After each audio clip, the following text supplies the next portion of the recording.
Imagine you spend like 4 years at a really prestigious university studying the exact physics of a bicycle, Okay, I can picture that. right? So you're sitting in these massive lecture halls and you're just memorizing the precise torque required for the pedals. Calculating gyroscopic effects of the wheels, that kind of thing. Exactly. Yeah. You know all the math. You even spend your entire final semester writing this brilliant, 50-page thesis on the aerodynamics of the handlebars. Wow. Very academic. Highly academic. And then graduation day finally comes. You show up for a job interview to be a city bike messenger. You're feeling super confident, right? Naturally, you know everything about bikes. Yeah. But the hiring manager doesn't ask to see your thesis. They don't care about the math. They just point to this beat-up bicycle in the corner, look out the window at heavy, chaotic city traffic, and basically say, okay, show me you can ride it. Which is the ultimate moment of panic for our theoretical physicist here, because they realize they've literally never balanced on two wheels in their entire life. It is a terrifying realization. Yeah. And honestly, that is the core tension we are unpacking for you today on this deep dive. Yeah, it's an incredibly relevant analogy for what's happening right now. It really is. There is this alarming, rapidly widening gap between what universities are teaching about artificial intelligence and what employers actually demand when you sit down in that interview chair. Right. I mean, employers are actively looking for writers who can navigate heavy traffic, but our higher education systems are, well, they're basically still graduating theoretical physicists. Which brings us to our sources for today. We are looking at a really detailed press release from a company called EON AI Ventures. Yes. And they are announcing the launch of something they call the AI Founder Program. And the mission for our deep dive today is to really unpack this. EON is making a very bold claim that they have the architectural blueprint to completely fix this exact AI credential gap. And, you know, the stakes for this gap are incredibly high. The source material has this one data point that really jumps out right away. Oh, the salary premium. Exactly. It states that verified AI operators are currently commanding roughly 40% above baseline salaries in comparable roles. I mean, a 40% premium just for proving you can actually operate the machinery. That is wild. It's massive. But that premium exists because of a very specific friction in the modern job market. Right, which we talked about with the bicycle analogy. Yeah. Higher education is basically still doing exactly what it was designed to do, which is teaching foundational theory. Students are learning the history of AI, the mathematical principles behind large language models. The ethical implications of machine learning, all of that. Right. All the physics of the bicycle. But corporate hiring, it has completely moved away from theoretical exams. They want hands-on proof. Exactly. A hiring manager today doesn't want you to, define what a neural network is. They want you to sit at a laptop, deploy an autonomous AI agent, automate a broken workflow, and literally generate a working product right there in the room. Which basically means a graduate from a highly accredited top-tier university might lose an entry-level position to a candidate who doesn't even have a college degree. Yep. Simply because that non-traditional candidate can actually point to a live, automated workflow they designed. So the big question for you, the listener, is how do you actually turn theorists into operators at scale? And EON claims to have cracked this using 3 integrated pillars. Right. And to really understand the mechanics of this, we have to look at the foundation of how they teach, and more importantly, how they prove these skills. Which leads us straight into their first pillar. Yeah, the first pillar is termed AI Fluency. And the structure here is essentially the foundation of proof. Okay, so break that down for us. Well, the curriculum relies on 100 applied courses, which I know sounds like a massive number. It sounds overwhelming, honestly. It does, but they compartmentalize them into 5 progressive levels. And I want to look closely at these levels because it's definitely not your standard college syllabus. Not at all. So level 1 is AI Foundations, which sounds normal, like standard intro material, but then it aggressively shifts gears. Yeah, level 2 is called AI Thought Partner. Right, which implies moving way beyond just, treating an AI like a better search engine.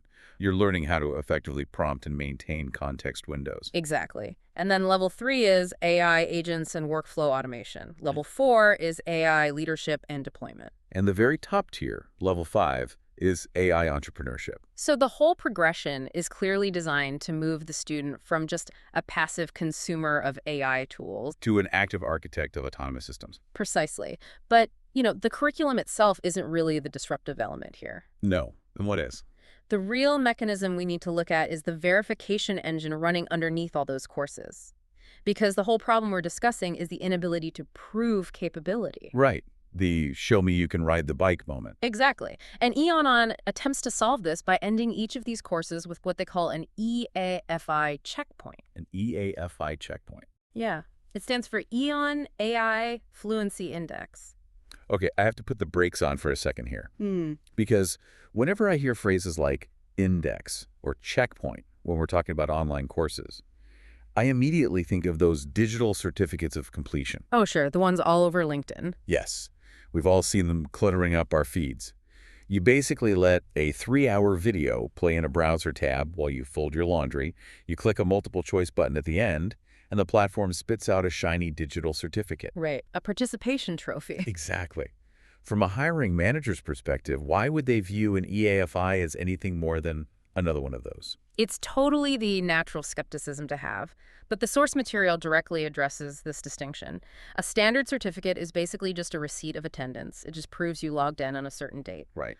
The EAFI, by contrast, is engineered to capture very granular, assessed evidence of operational work. Okay, but explain the mechanics there. How does an automated test actually capture granular operational work? Well, it's not a multiple choice test. To pass an EAFI checkpoint, especially at the higher levels like 4 and 5, the student actually has to execute tasks within a live environment. Wait, like coding tasks? Yeah, the system is actively recording the API calls they made, the logic of the workflows they automated, and the actual error logs they had to resolve. Oh, wow. Yeah, it captures the entire architecture of their solution, and then all that data is compiled into an auditable credential that lives on a public verification URL. Okay, so it's much more like a digital x-ray of your actual technical process Yeah. rather than just a generic pass or fail grade. Precisely. And for institutions that require, ultimate security, EON actually offers optional blockchain anchoring for these credentials. Let's unpack that blockchain element for a second, because that term gets thrown around a lot as just a tech buzzword. It really does. Why is a blockchain actually necessary for a university course credential? Think about a traditional university setting. If an employer wants to verify a degree, what do? They have to call the university registrar, request an official transcript, and wait weeks for manual confirmation. Exactly. It's incredibly slow. But by anchoring the EAFI to a blockchain, EON is creating a decentralized, immutable ledger of that student's actual work. Meaning the credential is mathematically tamper-proof. Yes. If a hiring manager clicks that public URL, the blockchain verification instantly proves that this specific student completed those exact technical workflows on that specific date. Without needing a university administrator to sign off on it. Right. It creates a completely processless audit trail of capability. Okay, I get it. If I'm an employer, seeing verified API calls and workflow architecture is a massive step up from a traditional resume. Definitely. But proving you can pass a highly technical assessment is still just step one. Because out in the real world, employers don't just buy skills, right? They buy solutions. That's true. They want to see what you can actually build from scratch when the guardrails are completely taken away. Yeah. So how does a student convert this auditable skill index into a tangible portfolio? Well, that transition from taking tests to building solutions is what EON calls the venture builder. And this is the second pillar of the program. The show don't tell phase. Exactly. This is the phase where the theoretical fully gives way to the operational. And from the source text, the venture builder seems entirely designed to completely replace the traditional academic capstone project. It really does. I mean, in a conventional degree, your final semester is usually spent writing this massive theoretical thesis. Maybe your professor reads it, maybe a TA skims it, and then it just sits on a hard drive for the rest of eternity. Yeah, gathering digital dust.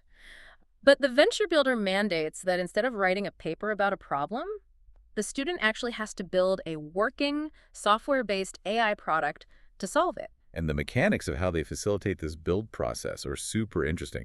They don't just tell the student, hey, go code an app in a vacuum. Right. The platform actively guides them through this highly accelerated entrepreneurial loop, and it actually starts with market analysis. The student infits their geographic location, and the venture builder's AI system scans real, local market signals to surface genuine, unmet business needs in that specific area. Wait, how exactly does an AI system parse local market signals to find business ideas?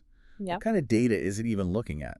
Well, the press release doesn't publish their exact proprietary algorithms, obviously. Sure. But typically, systems like this are scraping public data registries, local B2B software procurement requests, commercial real estate trends, maybe regional search volumes. Looking for inefficiencies. Exactly. It might notice a massive spike in a specific region for, say, legal transcription services that local firms just can't handle, or maybe a supply chain routing issue that's unique to a certain port city. Okay, so the AI basically acts as an initial market researcher. Yes. But doesn't that sort of defeat the purpose of entrepreneurship?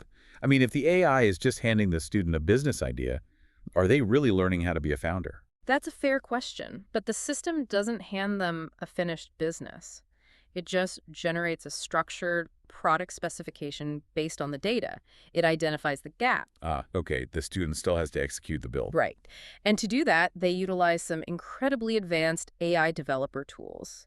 The source material specifically highlights the integration of Claude Code and Claude Cowork into EON's proprietary methodology. Which they call vibe flow, right? Yes, VibeFlow. Which is an interesting name for a development methodology. But Yeah. let's break down those tools.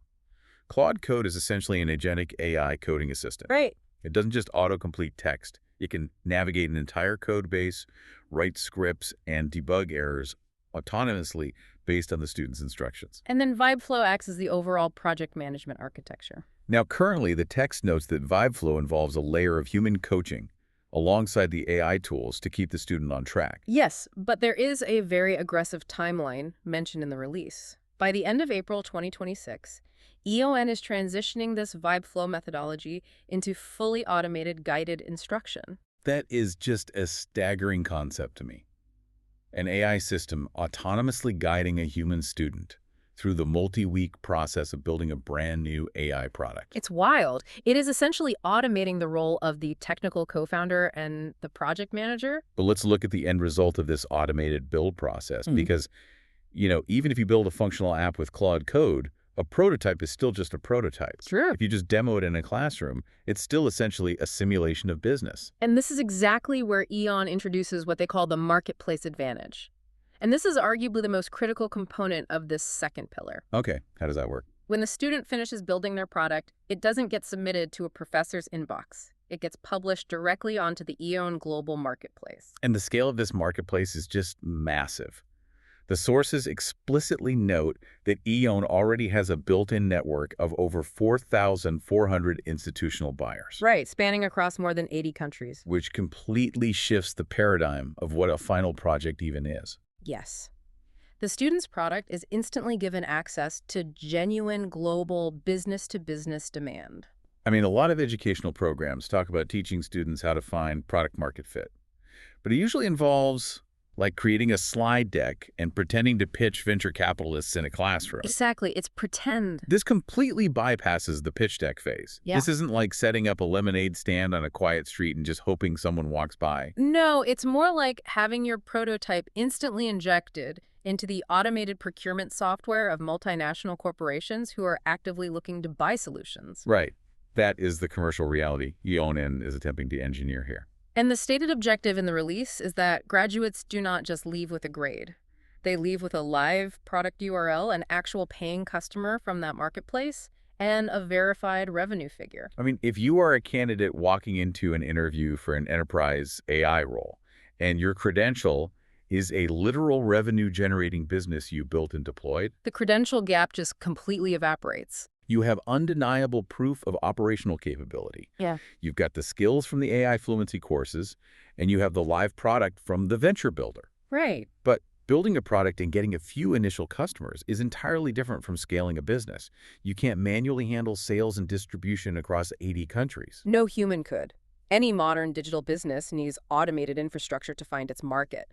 Which brings us to the third and probably the most complex pillar of the AI Founder Program. Right. Pillar 3.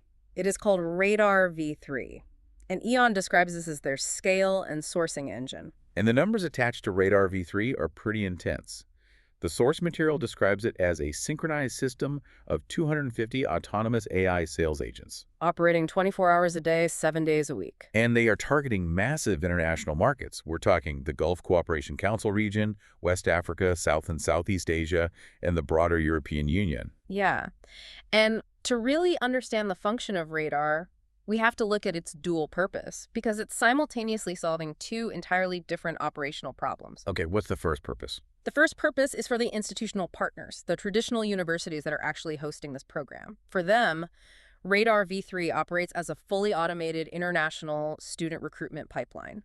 Wait, so these 250 AI agents are basically constantly scraping the internet, identifying prospective students in these target regions, initiating contact, answering their questions, and then funneling them right into the university enrollment system. Exactly. And the text notes this happens at zero marginal infrastructure cost to the university itself. Wow, I mean, that solves global enrollment, which is a massive financial pain point for legacy higher education right now. Absolutely. But then there is the second purpose of Radar, which is strictly pedagogical. For the students. Right. For the students who make it to the top tier of the curriculum level 5, AI entrepreneurship learning to operate this massive Radar system is actually a core requirement. Okay, wait, let's just trace the logic of that loop for a second. The students are being trained to operate the exact same multi-agent AI sales infrastructure that likely recruited them into the program in the first place. Yes. That is a wild, almost completely recursive loop of automation. It feels incredibly meta. It is entirely recursive. But from a training perspective, it addresses the most difficult skill gap in the market. The source text emphasizes that directing multi-step AI tooling at an enterprise scale is currently one of the most sought-after and highly compensated skills in the tech industry. Because, I mean, anyone can open a browser and prompt a single language model to write an email. Right. That's basic level 2 stuff. But managing 250 autonomous agents that are simultaneously executing complex sales workflows, navigating different regional languages, handling objections, and closing deals across international regulatory zones. That is an entirely different universe of complexity. Yeah, it really is. And it is a complexity you simply cannot simulate in a classroom environment. You cannot learn enterprise scale without touching enterprise infrastructure. So by giving level 5 students the keys to the radar system, EON is providing them with a high-stakes, live-fire environment. Exactly. The students act as the orchestrators of a global machine, while the university directly benefits from the recruitment output of that exact same machine. It is a massive architectural achievement if it actually works as described. I mean, we have 100 structured courses, automated AI project managers building software, and a swarm of 250 sales agents scouring the globe. It's a lot to take in. It is. Yeah. So let's bring this back down to earth for a minute and look at the human element. Okay. Because theory and autonomous loops are fascinating, Yep. but how does a regular human student actually fit this into their weekly life? Mm. And who are the real-world institutions actually signing off on this? Right, the logistics. Well, the program is structured to be intensive, but they built it to run parallel to a student's existing degree or even a professional's full-time job. The sources outline a typical weekly commitment for an AI founder program student, and it requires roughly 10 hours a week. 10 hours a week is a pretty significant commitment. That is the equivalent of a heavy part-time job. How is that time actually divided up? The breakdown is heavily weighted toward operational action rather than just passive listening. So out of those 10 hours, 4 hours are dedicated to the self-paced AI Fluency courses working through those checkpoints. Okay, so 4 hours of learning. Right. Then 3 hours are spent in the Venture Builder, actively using Claude Code and VibeFlow to write software and construct the product. So that's 7 hours. Yep. Another 2 hours are allocated for market research and iterating the product based on actual user feedback. And the final hour is focused on community interaction and optimizing the product's listing on the global marketplace. So it's an aggressive schedule. Yeah. But I guess if you maintain that 10-hour weekly cadence over a standard 12-month cycle, the math yields roughly 500 hours of documented, assessed, practical AI execution. Exactly. And that 500 hours is what ultimately generates the public URL, the blockchain credential, and the revenue-generating product. And crucially, EON AI Ventures is not attempting to launch this ecosystem in a vacuum. No, not at all. They aren't just putting up a standalone website and hoping students randomly find it. They are deliberately embedding this entire infrastructure into legacy educational networks through regional flagship partners. Right, and the sources actually name a few of these flagship partners, Yeah. and they are heavyweights in their respective regions. Like who? Well, in Europe, EON has partnered with the University for Business and Technology, or UBT. Okay. And the text points out that UBT is the only British Accreditation Council accredited institution in the region, and they maintain over 500 Erasmus Plus partnerships. That's a massive network. It is. Meanwhile, in the Gulf region, their anchor partner is the National Leadership Institute, which operates under a subsidiary owned by the Kuwait Investment Authority. Wow. So we are talking about deeply traditional, highly regulated legacy frameworks. Absolutely. Which naturally raises a pretty major strategic question. Why would they do it? Yeah. Why would these deeply entrenched legacy institutions allow a disruptive tech company to embed itself so fundamentally into their core curriculum? Well, I was actually looking at a quote in the press release from Dan Lajerskar. He's the founder of EON AI Ventures that addresses exactly this. Oh, what does he say? He explicitly states, "We are not replacing higher education. EON's strategy is not to tear down the traditional university structure. They are simply building a highly lucrative, technologically advanced extension onto the existing house." Right. And they refer to this extension as the proof layer. You proof layer. That concept is exactly why universities are adopting this. Legacy institutions are acutely aware of the credential gap. They know their graduates are losing jobs to candidates with operational portfolios. Right. They see the writing on the wall. But building an automated venture studio, a global B2B marketplace, and a massive AI sales engine, that requires a level of engineering infrastructure that a traditional university simply does not possess and honestly cannot build fast enough. So EON essentially brings the entire infrastructure layer to the university and plugs it in. Yes. But what about the financials? I mean, if a university sends their own students into EON's program, doesn't EON basically steal the university's revenue?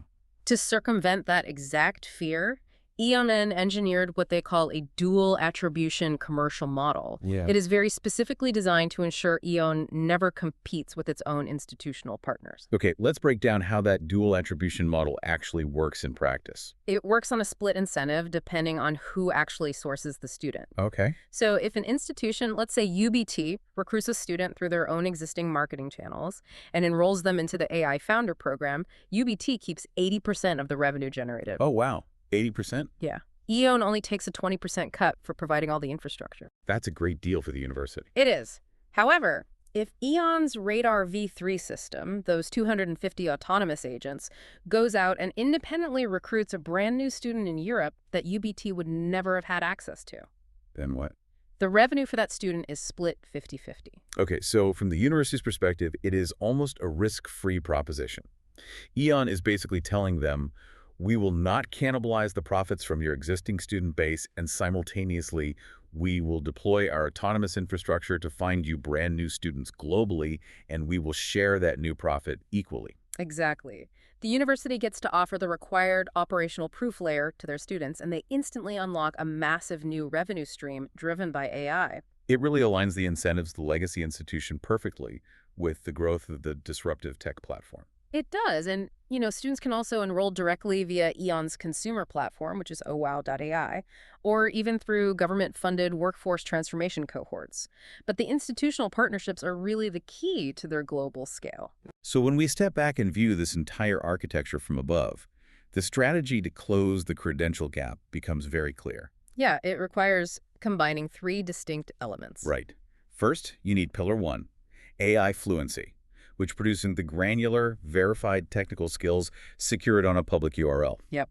Second, you need Pillar 2, the Venture Builder, which forces the transition from a theoretical capstone to a live revenue-generating software product on a global B2B marketplace. And third, you need Pillar 3, Radar V3, which provides the massive autonomous scale required for both university recruitment and hands-on enterprise-level student training. By locking those three pillars together, EON is attempting to forge an entirely new classification of graduate.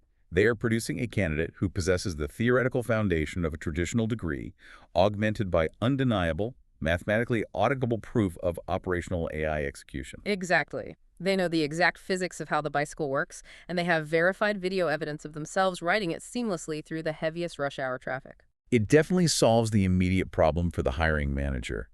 But, if you really analyze the mechanics of the system we just outlined, it raises a much larger question about the trajectory of the modern economy. It certainly feels like we're looking at the blueprint for something much larger than just an educational program. Yeah. What is the larger implication here, in your view? Well, think about the autonomous loop we just walked through. We have an AI system, Radar, that autonomously identifies and recruits a human into an ecosystem. Right. That human then utilizes another AI system, Claude Code and VibeFlow, which acts as a technical co-founder to autonomously build a software product. Okay. The human then deploys that product back into an automated global digital marketplace where it is purchased by enterprise procurement systems. When you string the mechanisms together like that, the human almost seems like the least active participant in the entire chain. Which leaves us with a critical thought to consider. In a 12-month program that successfully automates the role of the technical co-founder, automates the global sales team, and automates the distribution network. Yeah. At what point does the human shift from being the active creator of a business to simply acting as the temporary manager of an entirely autonomous economic loop? Wow. And if the tools can build, sell, and distribute entirely on their own, what does that actually mean for the fundamental nature of entrepreneurship in the future? Are we the ones riding the bicycle? Or has the bicycle learned how to ride itself, and we are just holding on to the handlebars? That is a truly profound thought to leave you with. Thank you for joining us as we explore the evolving mechanics of AI capability, and we'll see you next time on The Deep Dive.